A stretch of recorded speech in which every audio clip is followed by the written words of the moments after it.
बिस्मिल्लाहिर्रहमानिर्रहीम। इय्याका नअबुदु व इय्याका नस्तईन। अस्सलामु अलैकुम व रहमतुल्लाहि व बरकातुहू।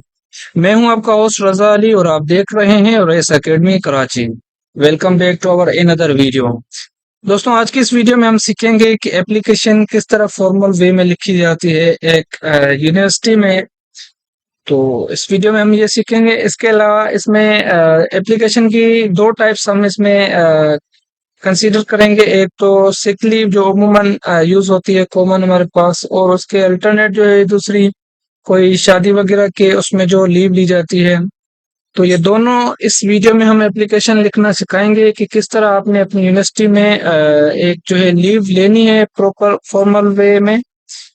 तो चलिए स्टार्ट करते हैं। सबसे पहले जब डॉक्यूमेंट आपने ओपन कर लिया तो उसके बाद मैंने पहले आप लोगों को बोला हुआ है कि लेआउट में जाके पेपर की साइज आपने A4 कर देनी है। A4 पेपर की साइज जैसे ही सिलेक्ट हो जाए उसके बाद आपने यहाँ से टेक्स्ट अपना लिखना शुरू कर देना है। जैसे कि अभी यहाँ पर देखें तो इस वक्त 12 साइज रखी हुई है हमने, और एप्रोस बॉडी जो है यहाँ पे इसका फॉन्ट स्टाइल है। तो ये यहाँ पे ऑलरेडी सिलेक्टेड है। तो चलिए स्टार्ट करते हैं। तो साइज हमें यहाँ इसकी 12 तक रखनी है जो इसकी डिफॉल्ट साइज होती है, और थोड़ा नीचे आकर हमने डायरेक्ट शुरू करना है। ओके, जूमिंग अभी इस वक्त देखें तो 60 पर है। ये जूमिंग हमें 100 पर रखनी होगी ताकि हमारा पेज डॉक्यूमेंट जो है प्रॉपर दिखे। तो अभी हमने रख दिए 100% पर। ओके, यहाँ पे अभी एप्लीकेशन हम लिखते चले। तो स्टार्ट कर रहे हैं।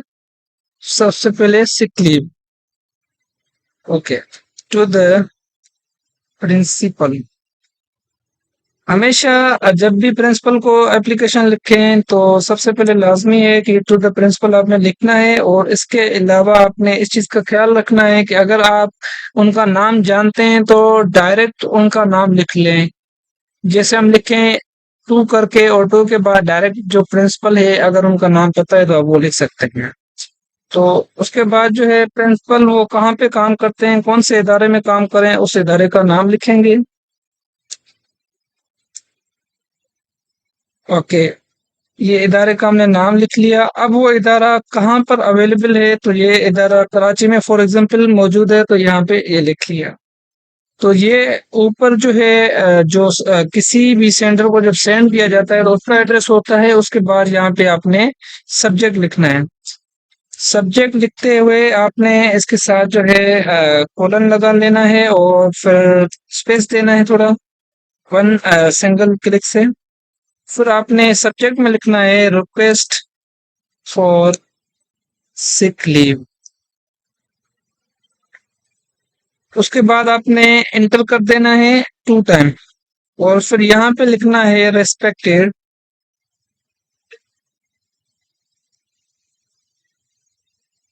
Respected sir. ओके, अगर मैडम है आपकी कोई उसकी इंस्टीट्यूट की हेड, तो आप जो है उस प्रिंसिपल को लिखेंगे रेस्पेक्टेड मैडम। अगर कोई मेल कैंडिडेट में है तो फिर उसमें आप करेंगे रेस्पेक्टेड सर। इस तरह किया, और फिर जब आप नीचे इसको एंटर करेंगे तो यहाँ पे डायरेक्ट आपने यहाँ से नहीं लिखना है। इसमें क्या करना है कि आपके कीबोर्ड में एक बटन मौजूद है टैब करके, TAB टैब। उसको एक सिंगल क्लिक करना है, और उसके बाद जो है आपने डायरेक्ट एप्लीकेशन शुरू कर देनी है जो आपका कंटेंट हो।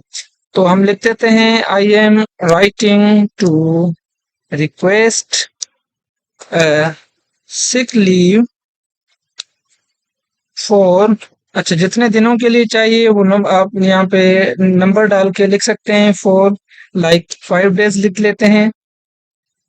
5 डेज लिखने के बाद फिर हम अब ये डेज कब से शुरू होंगे ये लाजमी आपने मेंशन करना है, क्योंकि विदाउट इसके अगर आप बताएंगे तो ये जो है आपकी लीव अप्रूव नहीं होती बाद ना। तो आपने वो डेट दे देनी है, और उस डेट को जब वो दे दें तो आपने उसको थोड़ा बोल्ड कर देना है। ओके, ये जब बोल्ड कर दें तो आप इसके आगे फिर फ्रॉम से लेकर टू कब तक ये चाहिए आपको, तो वो लिखना है आपने। ये हमने लिख लिया। अब हमें नेक्स्ट ये किसी डेट में चाहिए तो हम वो इसमें डेट लिख लेंगे। लाइक हमें अभी सैटरडे में 24 आ रहा है, तो दूसरी हम इसमें डेट दे लिखते हैं कि 5 दिन की कब तक बनेगी। ठीक हो गया। अब 24 है, 24 के बाद 25 एक दिन, 26 दूसरा दिन, 27 तीसरा, 28 और फिर हम 29 डाल देते हैं। ठीक हो गया। तो सबसे पहले 29 तारीख किस डे को पड़ेगी वो लाजमी लिखना है। 29 जो है थर्सडे को पड़ रही है, तो थर्सडे हम लिख देते हैं। फिर कहा, फिर आपने मई लिखना है 29 एन 2025। ठीक। अब यहाँ से फिर आपने इसको क्या कर देना है कि बोल्ड कर देना है, स्पेस देकर कंट्रोल बी से बोल्ड आपने वापसी हटा देना है और फिर आपने लिखना है ड्यू टू। अब आपने रीजन बताना है कि किस वजह से आपको ये छुट्टी चाहिए। आप सिक लीव तो ले रहे हैं लेकिन आपको बीमारी वगैरह क्या है तो वो डिफाइन कर दें जो आपको हेल्थ इश्यू को, ड्यू ड्यू टू इलनेस। ठीक है, बीमारी की वजह से 5 दिन की छुट्टी। ओके। अब यहाँ से फिर आपने फर्दर जो है इसको डिस्क्राइब करना है। आई एम करंटली, इस वक्त जो है आपकी सिचुएशन क्या है वो बता दें तो और ज्यादा बेहतर रहेगा। ओके, डायरेक्ट हम कर देते हैं इसको 2025। ओके, इसको भी कमा लगा लेते हैं 2000। आई एम करंटली, आज जो सिचुएशन हो वो आपने लिखनी है under the medical treatment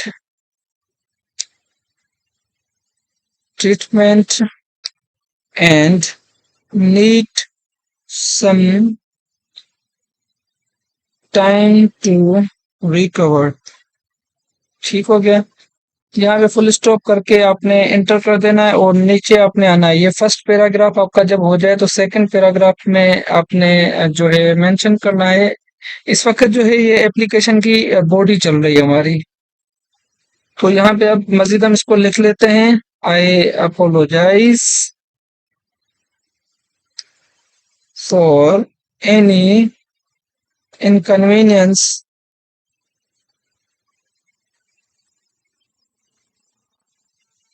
inconvenience this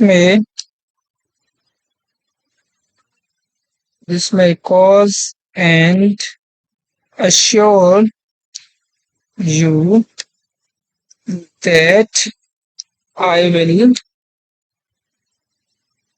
complete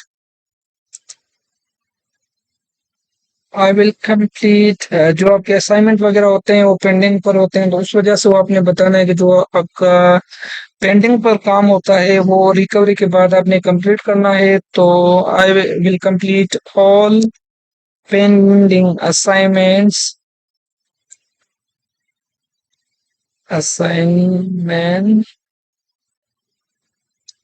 assignments. Okay, and and catch up on any missed classes upon my return। Full stop अपने यहाँ पे लगा लेना है, उसके बाद फिर मजीद उसको एलेबोरेट करना है। I will provide medical certificate, कि जो डॉक्टर आपको सर्टिफिकेट वगैरह देगा वो आपने शो करना होगा। तो ये लाजिमी नहीं, क्योंकि जब छुट्टी ले रहे हैं सिक की और 5 दिन वो भी अंडर मेडिकल ट्रीटमेंट में, तो कोई ऐसी बीमारी हो सकती है। इस वजह से मेडिकल सर्टिफिकेट, जब 2 दिन से ज्यादा आप बीमार होते हैं तो मेडिकल सर्टिफिकेट लाजमी इदारे को चाहिए होता है। तो for medical certificate from my doctor if required, अगर जरूरी हुआ तो, इफ रिक्वायर्ड। बस यहाँ तक आपने जस्ट 2 पैराग्राफ में इसको लिख देना है। अब ये सजेशन दे रहा है ऑफिस 365 इफ नीडेड, तो नीडेड डाल देते हैं, कोई इशू नहीं। ओके, लास्ट में आपने जो क्लोजिंग या thank vote of thanks like जिस तरह होता है इसी तरह जो कोई भी एप्लीकेशन होती है उसमें लाजमी जो है इसको क्लोज कर लिया करें कि क्लोजिंग आपका जो है पॉइंट लास्ट में का क्या है। तो thank you for considering my request। ये आपने डालने के बाद आपने एंटर कर देना है। एंटर करने के बाद आपने मतलब वन टाइम आपने एंटर नहीं करना, टू टाइम कम से कम एंटर करना है। और सिंसियरली लिखें या ओबीडेंटली लिखें, जो आपको सुटेबल लगे। तो मैं इस वक्त सिंसियरली लिख लेता हूँ, क्योंकि ऑलरेडी इस इंस्टीट्यूट में वो बच्चा पढ़ रहा है, तो वो सिंसियरली में कंसिडर हो सकता है, या तो ओबीडेंटली स्टूडेंट डाल दें, आपकी मर्जी है। तो यहाँ पे उसके बाद जो है जो नाम हो वो डाल दें, और फिर कोई रोल नंबर वगैरह है तो वो भी डाल दें, 472025 001। ओके, ये मैंने लाइक रोल नंबर डाल दिया। और बीएसएन, सेमेस्टर जो भी है आपका वो डाल दें। सेमेस्टर मैं यहाँ पे 1 डाल देता हूँ। यहाँ तक इनफ है। अब ये जो है आपने लिखा है, ये अपनी लेफ्ट साइड से हटा के राइट साइड पर लेकर जाना है, तो इसके लिए कंट्रोल और आर के थ्रू आपने इसको राइट साइड लेकर जाना है। तो इस वक्त जो है ये एक फॉर्मेट प्रॉपर बन चुका है, जो कि सिक लीव एप्लीकेशन का होता है। और इसमें आपने जो आपकी बॉडी है, जहाँ आई एम राइटिंग से लेकर लास्ट आपने थैंक यू डॉलर, इसको आपने कंट्रोल जैसे जस्टिफाई कर देना है, ताकि दोनों साइड से जो अलाइनमेंट है वो जस्टिफाई हो जाए और मतलब बैलेंस हो जाए। तो ये जो है एक प्रॉपर एप्लीकेशन का फॉर्मेट हो चुका है। और अगर आपने कोई इसमें प्रिंटिंग वगैरह जब देनी हो, तो इसको आपने नीचे स्क्रॉल कर देना है यहाँ पर। अब यहाँ पर एक फॉर्मेट में देखें, प्रॉपर एक पेपर है कि प्रिंटिंग के वक्त किस तरह होगा, तो ये यहाँ पे इस तरह आपको सिचुएशन नजर आ रही है। तो आप इसमें चाहें तो मजीद यूं कर सकते हैं कि यहाँ से जो नाम वगैरह है आपका, इसको आप जो है चेंज कर सकते हैं। तो लिहाजा आपने जो पैराग्राफ स्पेसिंग है वो आप जो है यहाँ से रिमूव कर दीजिए। सिमिलरली पैराग्राफ स्पेसिंग यहाँ से भी आपने क्या करना है, रिमूव कर देनी है। तो ये एक जो है यहाँ इस वक्त एक प्रॉपर लुक आ चुका है इस एप्लीकेशन का, जो कि सिक लीव की एप्लीकेशन है। इसके अलावा अगर आपने इसी तरह की मैरिज लीव एप्लीकेशन लिखनी है अपने ब्रदर वगैरह की शादी के लिए, सिस्टर वगैरह की शादी के लिए, उसका भी तरीकेकार सेम है। इसमें I am writing to request sick leave की जगह आपने इसको चेंज करते हुए यहाँ पर आपने सिचुएशन को चेंज कर देना है।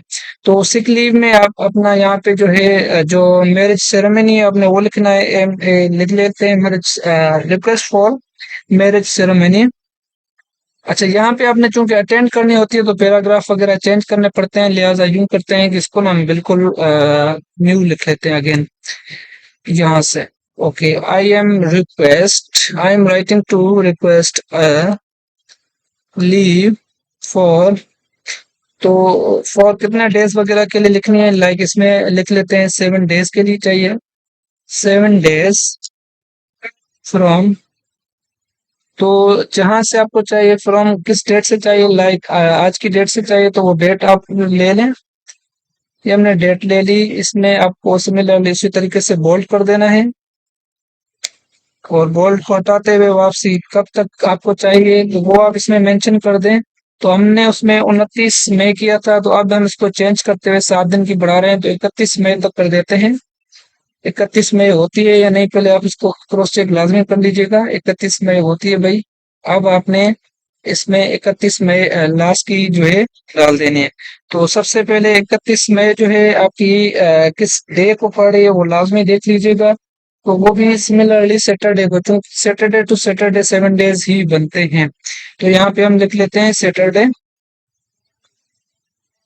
सैटरडे के बाद आपने इसमें कॉमा लगाया, स्पेस दिया, और फिर आपने मई 2000, सॉरी मई आपने 31 तारीख तक कॉमा 2025 यहाँ पे कॉमा लगाया। ओके, इसको भी आपने क्या कर देना है, बोल्ड कर देना है, कंट्रोल बी। यहाँ पर भी आपने कॉमा लगा देना है। ठीक हो गया। अब उसके बाद जो है ये किस वजह से आप ले रहे हैं लीव, तो यहाँ पे वो आपने मेंशन कर देना है, क्योंकि हमने इसमें रिक्वेस्ट की है लीव की, छुट्टी की। तो इसमें सब्जेक्ट वगैरह भी आप चेंज कर दीजिएगा। तो सब्जेक्ट में request for leave for brothers marriage. ठीक, अब आपने यहाँ से जो है डायरेक्ट अपना रीजन जो है आपने बताना है, तो हम वो रीजन लिख लेते हैं। To attend my brother's double R marriage. Okay, spelling वगैरह लाजमी चेक कर लीजिएगा, अगर मेरे से एरर हो जाए तो आप अपने हिसाब से इसको सेट करते रहिएगा। मैरिज सेरेमनी, ओके, ये कब जो है हेल्ड हो रही है, which is scheduled to take place on, जिस डेट को जो है वो शादी हो रही हो आपने वो यहाँ पे मेंशन कर लेनी है। तो सैटरडे की जगह हम इसको जो है मंडे कर लेते हैं, और 24 मई की जगह पे हम कर लेते हैं 25 मई। तो इसको भी आपने क्या करना है, बोर्ड कर देना है, क्योंकि ये अहम पॉइंट है। यहाँ पे तो कंट्रोल भी करते हुए आगे बढ़ना है, और फिर इसमें जो मेंशन करना है डेट में, तो दिस इज, इसको बोल्ड से हटा देना है। This is significant family event,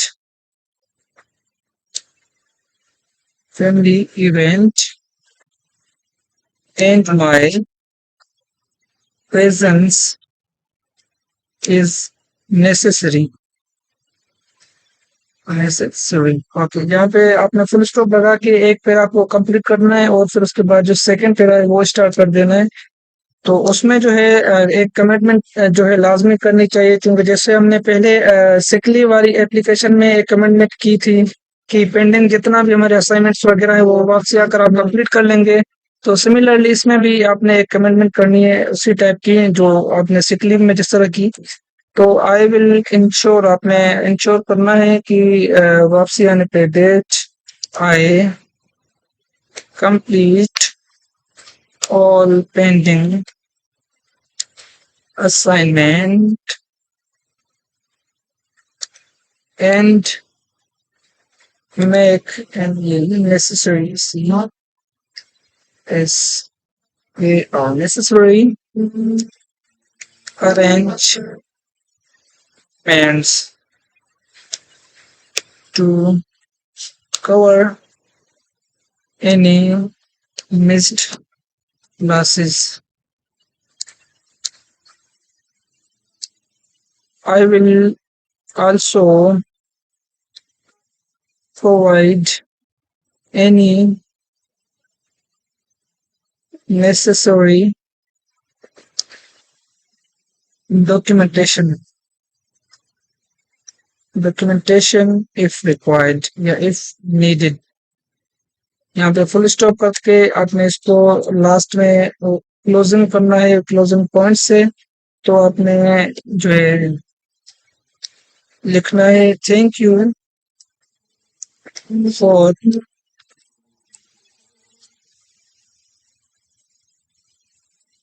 considering my request. यहाँ तक आप जो है देखें तो ये एक सिमिलरली उस टाइप का एक फॉर्मेट हमारे पास बन चुका है जैसे ऑलरेडी हमारे पास पहले था। तो ये प्रिंटिंग में प्रॉपर आएगा। याद रखिएगा कि जब बॉडी और जो मेन आपके हेडर्स वगैरह हैं, जैसे सेंटर में हम लिख रहे हैं टू द प्रिंसिपल वगैरह, तो इनकी जो साइज है फ़ॉन्ट की वो सेम होनी चाहिए, और फ़ॉन्ट का जो स्टाइल है वो भी सेम होना चाहिए। तो ये जो है हमारे पास लाज़मी होता है। इसके अलावा जो सब्जेक्ट है, चूँकि ये हमारे पास जो है मेन होता है अपने लेटर का, तो इससे ही बात जो है असातिज़ा जो बाज़ प्रिंसिपल वगैरह होते हैं वो इससे ही समझ जाते हैं कि आप अपने एप्लीकेशन में क्या कहना चाहते हैं, लिहाजा वो बाज़ों का डिटेल में भी नहीं जाते। तो एप्लीकेशन शॉर्ट से शॉर्ट लिखने की कोशिश किया करें, ज़्यादा डिटेल में नहीं होनी चाहिए, अगरचे जब तक इदारे खुद न चाहे। तो इसको आप जो है चाहें तो बोल्ड और अंडरलाइन कर सकते हैं, क्योंकि मेन जो है आपका ये एप्लीकेशन का असरा होता है, इसमें जो है कोई भी प्रिंसिपल डायरेक्ट पढ़कर समझ जाता है। और इसके अलावा इसमें जो गैपिंग है आप इसको गैप आगे करते हुए दे सकते हैं, और सेंटर भी कर सकते हैं, वो आपके ऊपर है। लेकिन जो है एक एपीए स्टाइल का जो फॉर्मेट है उसमें ये जरूरी नहीं है कि अंडरलाइन या बोल्ड करें, तो वो आप अपने हिसाब से देख लीजिएगा, आपको जैसा मुनासिब लगे। तो चलते हैं अगली वीडियो में, तब तक के लिए अल्लाह हाफिज़।